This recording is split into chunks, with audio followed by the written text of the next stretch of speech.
இப்படி கூட வாய்ப்புகள் நம்மளை தேடி வருமா அப்படின்னு தாங்க தோணுது எனக்கு. என்ன சொல்கிறேன்னு யோசிக்கிறீங்களா? சண்டே ஈவினிங் வந்து நானும் எங்கள் ஃபேமிலி எல்லாருமே சேர்ந்து ஒரு ஷாப்புக்கு போயிருந்தோம். ஒரு சின்ன வேலையாக போயிருந்தோம். அதுக்கப்புறம் முடிச்சுட்டு ஈவினிங் வந்து ஸ்நாக்ஸ் வந்து எங்கேயாவது குட்டி கடையில் போய் சாப்பிட்லாம் அப்படின்னு போயிருந்தோம். ஸோ நாங்கள் உட்காந்துருந்த டேபிள் பக்கத்தில் வந்து ஒரு 3 காலேஜ் கேர்ள்ஸ் உட்காந்துருந்தாங்க. ஸோ அவங்க காலேஜில் ஏதோ ஃபங்க்ஷன் வருது போல் இருக்குது. அதை பற்றி டிஸ்கஸ் பண்ணிகிட்டே இருந்தாங்க.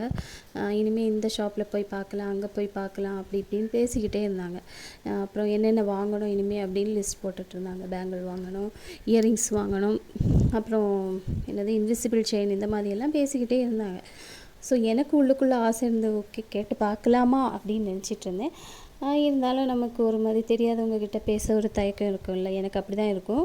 ஸோ நான் வந்து அப்படி அவங்க பேசுகிறத மட்டும் கவனிச்சிக்கிட்டு நாங்கள் எங்கள் பாட்டுக்கு ஸ்நாக்ஸ் வந்து ஆர்டர் போட்டு சாப்பிட்டுட்டு இருந்தோம். அவங்களும் உட்காந்து சாப்பிட்டு பேசி பேசி உட்காந்துருந்தாங்க. ஸோ அப்படி இருக்கிற வேலை பார்த்திங்கன்னா, நான் செஞ்சு வச்சுருந்த சில்க் த்ரெட் பேங்கிள்ஸ் எல்லாம் போட்டுட்டு தான் போயிருந்தேன். அதை பார்த்துக்கிட்டு அதை எப்போ நோட் பண்ணாங்கன்னு தெரியல. திடீர்னு அவங்க பார்த்துக்கிட்டு நான் வந்து ஹேண்ட் வாஷ் பண்ண போயிருந்தோம். அவங்களும் பின்னாடி வந்திருந்தாங்க. அவங்க மாறி மாறி பேசிக்கிட்டாங்க. அப்புறம் தயங்கியே கேட்டாங்க, அக்கா இந்த பேங்கிள்ஸ் எல்லாம் இங்கே எங்கேருந்துக்கா வாங்கினீங்க அப்படின்னாங்க. ஸோ நான் அப்போ சொன்னேன், நான் தான் வந்து செஞ்சேன், நான் தான் செஞ்சு போட்டிருக்கேன் அப்படின்னு. ஒன்று அக்கா நீங்கள் வந்து இந்த மாதிரி இதெல்லாம் பண்ணுவீங்களா அப்படின்னு கேட்டாங்க. ஆமாம் பண்ணுவேன் அப்படின்னு. ஸோ ஒவ்வொரு டீட்டெயில்ஸாக கேட்டுக்கிட்டாங்க.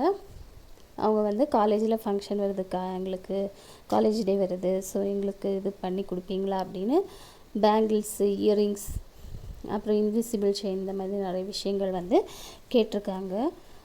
நான் வந்து எதிர்பார்க்கவே இல்லை. எனக்கு இப்படி நம்ம வந்து கடைக்கு ஒரு பொருள் வாங்க போயிட்டு ஸ்நாக்ஸ் சாப்பிட்டுட்டு இருக்க வேலை நமக்கு ஒரு வாய்ப்பு வரும் அப்படின்னு நான் நிச்சயமாக எதிர்பார்க்கவே இல்லை. ஸோ உங்களுக்கும் இந்த மாதிரி கண்டிப்பாக வாய்ப்புகள் ஏதாவது வாரதுக்கு வாய்ப்பு இருக்குது.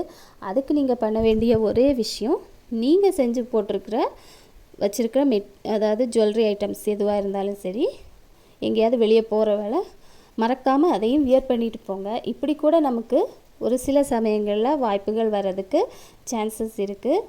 யூஸ் பண்ணிக்கோங்க.